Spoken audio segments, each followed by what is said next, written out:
And so he said, oh, he looks like you a little bit too. I said, okay. So we had a conversation about my personal hallucination, which was no longer my personal hallucination.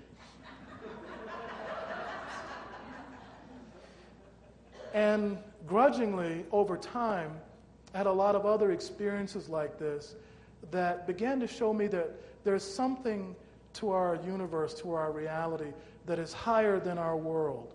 That there are beings who are more intelligent than we are, beings that we don't write about in Harrison's textbook of medicine, or the DSM-3 or DSM-4, that have a great deal to teach us. So a lot of what I learned about the spiritual world came from my interaction with this being, which sounds a bit shamanic for lack of a better term, but that's what happened. And I waited 20 years to write about this, for obvious reasons. I like practicing medicine. But I'm retiring next month, so I could talk about it as much as I like. There are forces that govern the spiritual world. There are also ways that human beings can take advantage of these forces and begin to evolve. One of the things that sort of got my attention as I was learning from this being is that the human body is quite different than what we think it is. One of the things I learned in genetics, that if you took all the DNA in one person, and this is basic molecular genetics, and you turned all that information into book form, the books that that information would generate would fill up the Grand Canyon more than 75 times. That's a great deal of information for every one of us sitting here. Why is there so much information? The interesting thing about that is if you took all your DNA in one body and strung it end to end, it would go to the moon 500,000 times. Now, the really interesting thing about that is that we don't use most of our DNA. Most of our DNA just sits there. Actually, 97% of our DNA is totally unaccounted for by modern science. When you look at the human body, only about 2 to 3% of our DNA codes for every protein, every muscle, every enzyme, everything that we do.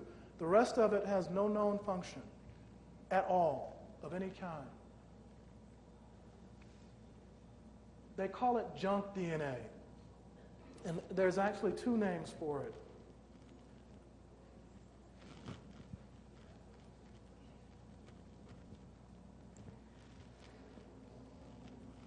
When you look at the physical body,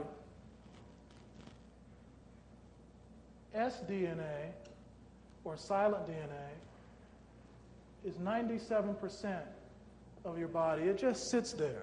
It's silent, doesn't do anything.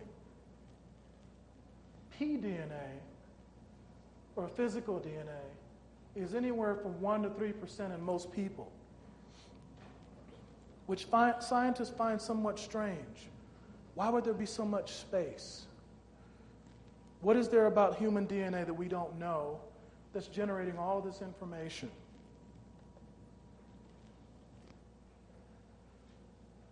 So, some interesting parallels come up when you look at human potential, when you look at human DNA, and when you look at the universe.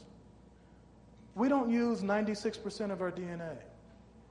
We also don't see 96% of the universe. There might be a connection there, if you look at it.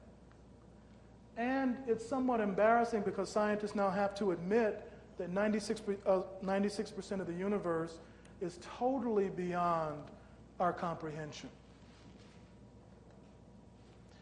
It would appear that the universe is made up of some unseen mass that we can't see and that we can't understand.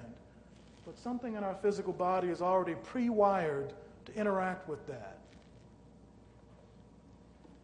There's an astronomer at the Department of Astronomy at the University of Washington that said that we can't find 90% of the universe. It's just not available. And there's another scientist who says that dark matter is Mother Nature having a double laugh at us, that it's not something that we can fully understand, that most of what we see in the universe is hidden. But ancient philosophers, Hindu, Druids, Kabbalists, Buddhists, etc.,